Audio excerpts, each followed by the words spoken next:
Ration দুর্নীতির খবরেও নজর রাখা যাক, কারণ রেশন দুর্নীতির তদন্তে শঙ্কর আড্ডকে ইতিমধ্যেই শঙ্কর আড্ড ইডি হেফাজতে রয়েছেন এবং গতকাল আমরা দেখেছিলাম শঙ্কর আড্ডর স্ত্রীকে কিছু নথি নিয়ে আসতে বলা হয়েছিল সিজিও কমপ্লেক্সে এবং আজ শঙ্কর আড্ডর মেয়ে, ভাইয়ের বউ এবং শঙ্কর আড্ডর মা তাদের ডেকে পাঠানো হয়েছিল। তারা এসেছেন সিজিও কমপ্লেক্সে।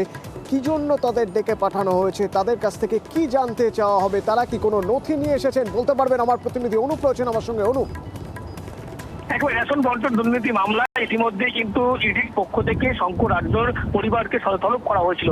গতকালই আমরা দেখেছি শঙ্কর আড্ডর স্ত্রী জ্যোৎস্না আড্ড, তাকে দীর্ঘ জিজ্ঞাসাবাদ করা হয়েছে, বেশ কিছু নথি তিনি জমা করেছেন এবং আজকে দেখা গেল একেবারে শঙ্কর আড্ডর ভাইয়ের বউ, মেয়ে এবং অন্যদিকে শঙ্কর আড্ডর মাকে ইতিমধ্যে জিজ্ঞাসাবাদ তলব করা হয়েছিল ইডির দপ্তরে। তারা কিন্তু এসে উপস্থিত হয়েছে এবং ইতিমধ্যে ইডির পক্ষ থেকেও কিন্তু কিছুক্ষণের মধ্যে জিজ্ঞাসাবাদ শুরু হবে। যেহেতু যে কোম্পানিগুলোর কথা বলা হচ্ছিল সেই কোম্পানিগুলোর ক্ষেত্রে দেখা যাবে যে একাধিক কিন্তু নামে করা হয়েছিল, মূলত ডিরেক্টর পদ থেকে শুরু করে বিভিন্ন বেনামেও করা হয়েছিল, এই তথ্য উঠে এসেছিল। সেই পরিপ্রেক্ষিতেই কিন্তু ইতিমধ্যে ইডির পক্ষ থেকে পরিবারের সদস্যদের তলব করা হয়েছিল। যদিও শঙ্কর আড্ডকে কিছুক্ষণ আগে দেখা গেল মেডিকেলের জন্য নিয়ে যাওয়া হচ্ছিল, সেই সময় একদম বাড়ির পরিবারের সদস্য ডাকা হয়েছে। এই প্রসঙ্গে তাকে জিজ্ঞাসা করলে তিনি জানান তদন্তের স্বার্থে যাকে তাকে ডাকতে পারে তদন্ত এজেন্সি আধিকারিকরা ইতিমধ্যেই তারা ইডি দপ্তরে এসেছেন এবং বেশ কিছু নথি নিচ্ছে, ব্যাংকের নথি, পাশাপাশি ইনকাম ট্যাক্স রিটার্ন সমস্ত ডকুমেন্টস এবং কোম্পানি সম্পর্কিত লেনদেন সম্পর্কিত তথ্য নিয়ে কিন্তু তারা ইডি অফিসে এসেছেন। ইডি তদন্তকারী আধিকারিকরা তাকে জিজ্ঞাসাবাদ করে পরিবার সদস্য, এমনটা ইডি সূত্রে খবর।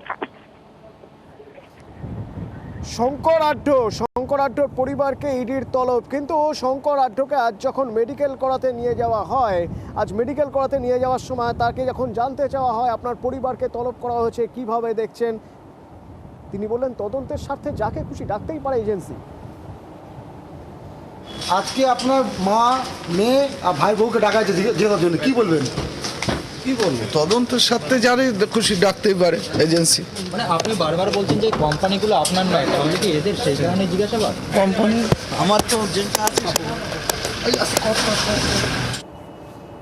তো একদিকে যেমন রেশন দুর্নীতির তদন্ত চলছে, শঙ্কর আড্ডকে তাকে নিজেদের হেফাজতে নিয়েছে ইডি, তার কাছে যেমন প্রশ্নমালা সাজিয়ে রাখা রয়েছে ঠিক তেমনই প্রশ্নমালা সাজিয়ে সেট অফ কোশ্চেন্স সাজিয়ে বসে আছেন আজ তদন্তকারীরা। তার কারণ আজ শঙ্কর আড্ডর মা, শঙ্কর আড্ডর ভাইয়ের বউ এবং শঙ্কর আড্ডর মেয়ে তারা সিজিও কমপ্লেক্সে এসেছেন। সেই প্রশ্নের মুখোমুখি হবেন তারা। বিপুল সম্পত্তি কোথা থেকে এলো জানতে চাইবেন আধিকারিকরা।